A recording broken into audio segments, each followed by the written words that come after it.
Welcome back, guys. Thanks for joining me for another beer review. I hope you're all well. Shall I turn the light up a little bit? Have I got the wrong light on? Shall I change it? Is that any better? No, is that better? No, let's just go with that. The less you see of me, the better, isn't it, really? Let's move over a bit. So yeah, we're back with another beer review now. This is the third beer review I'm doing tonight at the time of doing it. It's the 23rd of July, Wednesday. I've been a little bit here, there and everywhere. We're doing reviews and that at the moment. Just life and work is all a bit manic. Lots going on and I'm behind on watching people's reviews. I'm behind on sharing videos. Maybe that's a good thing. I don't know. But we are back with another one. This won't be up probably. I'm going to try and get it up very close to me doing the review. Worst case scenario, it will be up in about 2 weeks. But I do plan on trying to get this up earlier. So, the beer we are looking at, and you can tell from the title already, was a beer that was very kindly sent to me from my good mate, Jonathan Brown, JB, Northern Southern Beer Review. So, if you haven't watched this man, please go and give him a watch. Go and give him a sub. He is genuine. He has been doing this for about 10 or 11 years. And he is a top man. And I love the bloke. He really is sound. And one day I will get to meet him because I really am looking forward to it. Although I reckon if I do, I'll probably end up in a mess like I did when I met up with Simo and Mr. B's Homebrews and Beer Reviews. But that's enough said. I still want to meet the guy and go and check out his channel. So this is beer that was sent to me from him, and we normally do beer swaps, and it's from a local brewery to him, and it's from Wensleydale Brewery, and this is a can of their Poacher Session IPA. Now, if I'm correct, and please correct me, John, if you watch this, they are generally a traditional sort of brewery, but they have dabbled in the craft sort of range. And their beers have been good. I've not had too many. I know JB's had a lot more than me. I can definitely say I've definitely had one. I'm certain I've had two. This will be my third, and I've got another two actually to have. So yeah, they're supposed to be really good. And what we've got is their Poacher Session IPA version 10. Now, I know what this is about because I've watched JB's review, and apparently every year they do this beer, but they use different hops, do a different recipe. So it's only the first one I've had, so I can't compare it to anything. But what I can do is just give the beer a review. It's a hazy pale ale. It's coming in at 4.2% ABV. It's got Amarillo, Wakatu, and Kohatu, and I think they're all sort of like New Zealand hops. I love the branding. I know JB said, oh, maybe some people won't like it because it's a little bit bland, and I can kind of get that, but I like it. I like it. The ingredients on the back are there, if you want to try and see them. I will try and read them. Malted barley, wheat, oats, rye, hops. You know the hops. Yeah, that's all I'm going to be able to read. 440ml can, not sure how much it was. If JB wants to comment, that's entirely up to him. I think, was it about £4, £5, £4.95? I don't know. I can't remember. So there we go. I've waffled on for 3 minutes 40. I'm going to whack it in a Theakston glass because I don't have a Wensleydale glass. And as it happens, Theakstons, because I've researched, are 11 miles away from Wensleydale Brewery. So that is why I'm going to put it in that one. Is it the wrong glass? Quite flipping possibly, but who gives a monkey's arse? So let's get it cracked open. It's very chilled. I put it in the freezer, forgot about it. I put it in there just to give it a quick chill. Forgot about it. It hasn't frozen or anything, so it's not a problem there. But it's maybe just a little bit colder than old Basil wanted it to be. Let's get a board and see what we get. And like JB said in his, he's not a session IPA fan really. It's not his sort of style. It's not my sort of style either. But when they are done well, they are good. So I'm hoping this will be one of them. I'm hoping this is going to be one of them that isn't wishy-washy, bland on flavour and bland on body. Hopefully, although it's craft, it's going to have that sort of traditional feel, which I think elevates the beers. So let's get going. It's looking very crafty, it's got to be said. Looks a bit brighter your side than my side. It's more of a duller look So yours is looking bold orange. Mine is kind of looking orange, but with a duller look. Not really seeing any bubbles going up, but I'm sure, yeah, there are some going up, but I don't think it's manic on carbonation. We've got a big head on top, as you can see. But yeah, looks decent for a hazy pale ale, 4.2%. Let's give her a swirl, have a sniffers, see what we get. And another big thank you to JB. Okay.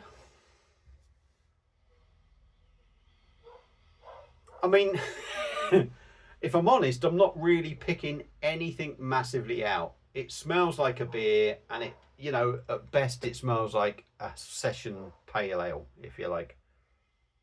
There's nothing nasty. There are notes of stuff, but nothing really sort of whacking you in the face. Maybe a juicy note. That's about it. I think I'm going to pick more up on the taste, hopefully. So, once again, a massive thank you to JB. Go and check out his channel, Northern Southerner Beer Reviews. And let's dive in. Wensleydale's Poacher's Session IPA version 10. Cheers.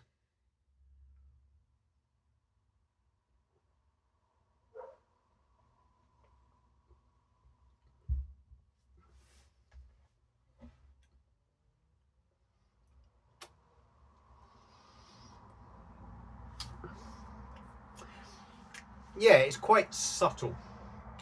Let's put it that way. It's quite subtle. The first impressions on the body of the beer is it's drinking very much like a 4.2% beer.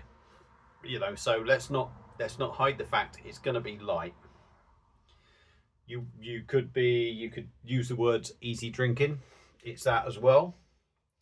It's not wishy-washy. It's not sort of down. It's not sort of at that beer 52 wishy-washy session IPA sort of stuff that you get in a can. You think that's really watery. It hasn't got that, but it is light. It's 4.2% though. So let's you know, be along the sensible lines.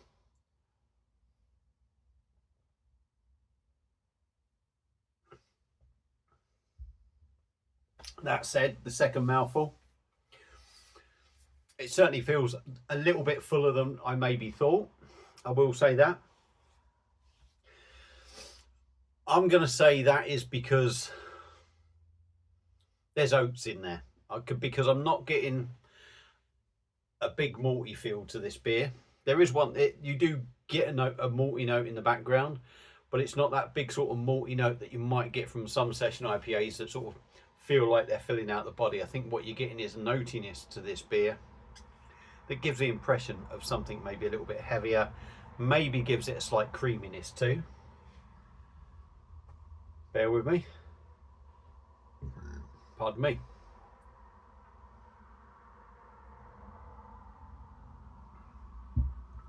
Carbonation is nice.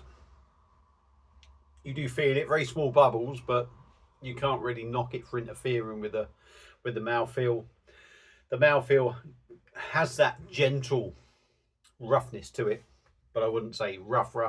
It's just got that gentle roughness that you would expect from a beer with a lighter body and a little bit of carbonation, but certainly doesn't ruin it in any way. It does have a nice smoothness about it when you drink it. Like I said, you know, the body is better than my first initial thoughts.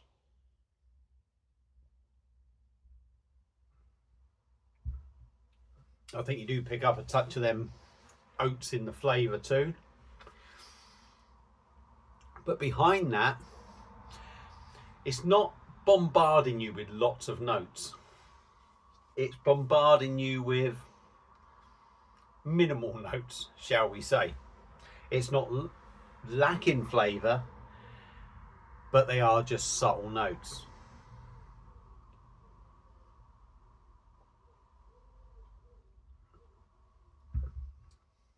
An oaty creaminess for me, and the hoppiness is what I get. That's the first sort of impression. I would say they're the things you notice. When you think about it, there's light tropical notes going along in the background that sort of carry the rest of the thing on, if you like. That sort of giving you, how can I put it? I don't want to say an interest inside, because that's making the beer sound boring, But I think if you've just got oats and hops, you want something to sort of carry that through, and I think that little bit of a tropical note sort of carries it through. Bit more gas, so I do apologise. Third review of the day. It's not coming yet.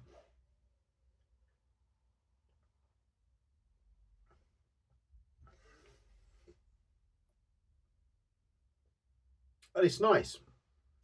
There is maybe a little bit of a zesty note on the background, and I think that sort of comes in, only a slight zestiness. It's very subtle, but it's a really nice note of zestiness, and that, along with the little bit of fizz carbonation and that bit of maltiness that I'm going to say you pick up on in the background, is quite nice. They sort of blend well together, and it gives it a lovely finish to it.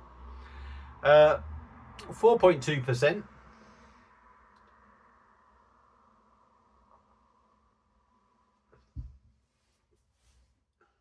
I'm going to say that drink's really nice, actually, and I think the more you drink of this, certainly from the one can, the better it gets. It's probably the sort of beer that you need that first can to really get your palate adjusted, to really get into it. And I think if you had a second can, I think you're going to start picking the flavours and everything in the beer. I think you're going to pick up better, and I think they're going to feel a little bit bolder and make the beer feel a little bit better maybe. But it's nice and drinkable. It's refreshing. It's thirst quenching. Again, it's another one of them sort of go down the pub beers, sit outside on a nice warm day. It's got that refreshing quality about it, and it's something, I think it's a sort of beer that will be nice with food, because it has got that lightness, but it's got lovely flavours to it to sort of break up any food that you're eating, if you know what I mean. To break up them flavours and just give you almost like a fresh, clean palate again as you go in for your food. So yeah, I like it, and I'm going to give that a thumbs up. But like I say, I think this beer probably makes you a bit more excited after the first can. If you're getting it on tap, obviously these cans are 440ml. I think you get halfway down a pint, maybe you might start appreciating it more. Otherwise, I think it's one of them that one can isn't enough to really get the most out of it. But it's a decent drop, and I'm enjoying it, and it's gone down really well. So I will give that a big thumbs up. That's my first version of Poacher. So V10, I'm going to say I like. I would recommend anyone giving it a go, especially even really for a session IPA. I think that's decent. That's got enough about it to carry it. So I'm going to stop talking 13 minutes in. If you've had it before, let me know your thoughts on it. Thank you all for watching. A big massive thank you to JB. Go and check out his channel, Northern Southerner Beer Reviews. He's also on Facebook, as well as Northern Southerner Beer Reviews. I think he's on all the other bits, Twitter and Instagram and X and whatever you want to call it. So yeah, go and give him some love. If you like this video, even though it's way too long, give the video a like, give me channel a sub, because it helps the channel. Any support I get is much appreciated. Thank you all for watching. Enjoy the rest of your night, and I'll see you again soon on another one. Cheers.